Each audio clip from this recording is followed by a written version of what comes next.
Barghani, Islam, Peace, Hatep, Ginolako Ninani, Chief Noble Bandele, once again for another video. This video will be discussing our rites of passage, and we'll be dealing with marriage. Okay, so basically what we'll discuss is how to get married without getting the license, because we also understand as Moors and indigenous people that we have the right to marry among ourselves or within our community without necessarily getting permission from the state. So what do I mean by that? Most of the time when you get married, you have to go to the probate court. Okay, and when you go to probate court, you're dealing with the state now.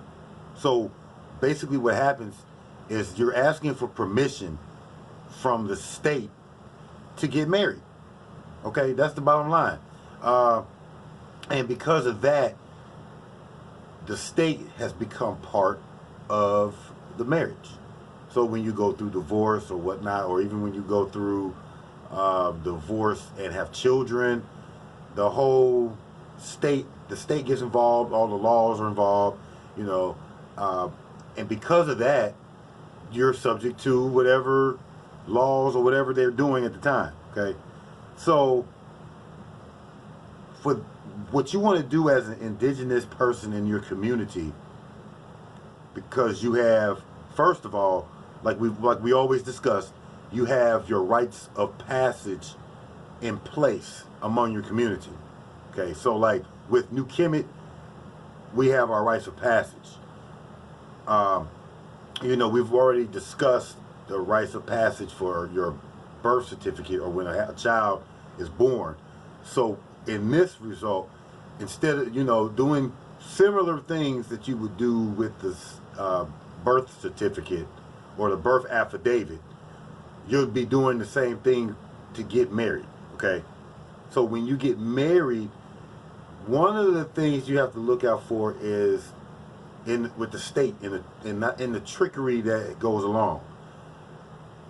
Most ministers that are in your church, or that, you know, have a 501c3, or you know, are a minister among the community, generally are they're ordained, but they're also licensed. Okay, so when you're dealing with the ministry and get married, you want to get an ordained minister. Okay, ordained minister is just one who has been given a permission from the church or the ministry in which they are in. It gives them permission to perform weddings or different ceremonies. Okay, that's normal. When you get licensed, what tends to happen there is licensing comes from the state. Now, I'm not saying anything's wrong with getting a license, but you have to understand that getting a license is going to take you back under the state's jurisdiction. So when you getting married from a cultural perspective, from your rites of passage, you would not get a licensed minister. You would want pretty much an ordained. Now, and the reason why is because a licensed minister cannot do marriages unless it's a marriage through the state. So, you know, when you go down to the probate court, sign all the information, you get your certificate, you get your marriage license. The only way that a licensed minister can marry you is with a marriage license. Okay, but if he's just ordained, then he can perform the duties of rites of passage. So that's important to understand. This is the sample affidavit of marriage You see it has the male, female, bride and groom. It has at least 7 or 8 different statements dealing with the affidavit, basically saying we're permanent residents, we're free American nationals, both mutually consent to this agreement, that we reside at the same spot, that we're not relatives of the same blood, and that nobody prevents you from getting this marriage. And then the rights are reserved. What you'll do once you find your minister that's going to perform the marriage, you want to get an affidavit of marriage. Now, you can create your affidavit. Basically, you're going to have an affidavit, the similar things that you would find in the certificate you get from the probate. And basically, you're saying that, you're not married before this. Now, in some cases with polygamy, you wouldn't put that in there, okay? People who practice polygamy as a cultural part of the community would not put the stipulations of never been married before. Perhaps you're already married and you want to get married again to have another wife, then that wouldn't be in there. But basically, you're saying that you're not related to this person, that you both are consenting adults, that both of you come from the community, that you have been married or been living together for so long. All of these things would go into the affidavit, and then the affidavit would be signed. Okay. Now, you can get your affidavit, and everything should be signed prior to you going to perform the actual marriage. So the performance, once you go to your marriage ceremony, you would then give that affidavit to the minister, and then he would sign off on it. Now, if you know what you're doing, which I'll show documentation of this in this video of an affidavit, and you'll see on the affidavit that the signature at the very bottom would be the minister. He would be the last to sign. It would be after the notary. It would come under the notary. So the notary wouldn't have any jurisdiction or say so anyway. So you don't have to be there present with a notary to sign this as a minister. Okay, so that's important to understand.